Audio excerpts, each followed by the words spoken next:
ঈশ্বরদীতে মাত্র 200 টাকা খরচ করে চলে আসলাম পাকশিতে ইফতার করার জন্য। তাহলে আপনিও 200 টাকা খরচ করে এরকম প্লেটারে ইফতার করতে পারবেন পাকশিতে। আর এখানে শুধু আমরা একা আসলাম না, এখানে আমার মতো অনেকজনই আসছিল ইফতার করার জন্য। আপনি যদি এখানে ইফতার করা আসার জন্য প্রস্তুতি নিচ্ছেন তাহলে আজকের ভিডিওটা আপনার জন্য। ভিডিওটা একদম সম্পূর্ণ দেখবেন আর ভালো লাগলে অবশ্যই কমেন্ট করে জানাবেন। আসসালামু আলাইকুম এভরিওয়ান, কি অবস্থা সবার, কেমন আছেন সবাই? আশা করি অনেক অনেক বেশি ভালো আছে। অনেকদিন পর আপনাদের মাঝে নতুন একটা ব্লগ ভিডিও নিয়ে চলে আসলাম। কিছুদিন মিলে আমরা সবাই মিলে ভাবতেছিলাম পাকশিতে সবাই গিয়ে একসাথে ইফতার করব। আর সবাইকে বলার পর সবাই পাকশি ইফতার করতে যাওয়ার জন্য রাজি হয়। জন প্রতি 200 টাকা করে ধরা হয় সবার জন্য। যেহেতু 200 করে সবার থেকে নেওয়া হয়েছে, যার কারণে ভাবতেছিলাম কাচ্চিতে ইফতার করব। আর কাচ্চির কথা যেহেতু বলা হয়েছে, দাসুরিয়াতে হাজি কাচ্চি ঘর রেস্টুরেন্ট, এখান থেকে আমরা মোট 12 জনের জন্য খাবার নিয়ে নিয়েছিলাম। কাচ্চির প্লেটারের দাম দিয়েছিল 160 টাকা করে। 160 টাকা হিসাবে খাবারের পরিমাপ দিয়েছিল অনেক বেশি। আর এটার বলার কারণ হলো, আপনারা যেহেতু নেক্সট দিনে ইফতার করতে যাচ্ছেন কোথাও, তাই আপনাদের এখানকার কাচ্চির দাম সহ খাবারের পরিমাপ দেখাই দিলাম। আপনারা চাইলে এখানকার খাবারটা নিতে পারেন। যাই হোক, আমাদের এখানে কাচ্চি কিনা শেষ করে চলে আসলাম তরমুজ কেনার জন্য। তরমুজ একটা ভালো দেখে কিনে নিলাম ইফতার করার জন্য। আরো কিনে নিয়েছিলাম বেগুনের চপ, ট্যাং, স্যালাইন ইত্যাদি সবকিছু কিনে নিয়েছিলাম। এগুলা সবকিছু কেনার পর রওনা দিতেছিলাম পাকশি যাওয়ার জন্য।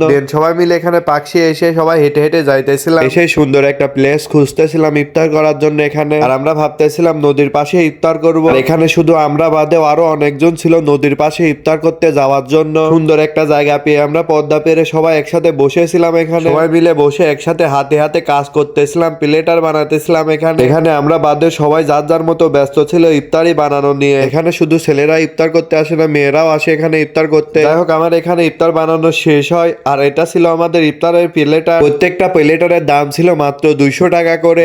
এখানে সবাই মিলে একসাথে বসে আজানের অপেক্ষা করতেছিলাম। আর এখানে আজান হয়ে যাওয়ার পরে সবাই মিলে ইফতার করে নিয়েছিলাম। যাই হোক, আজকের ভিডিওটা এই পর্যন্ত। দেখা হচ্ছে নতুন কোনো ভিডিওটা ভালো লাগলে অবশ্যই ফলো করে দিবেন। ধন্যবাদ।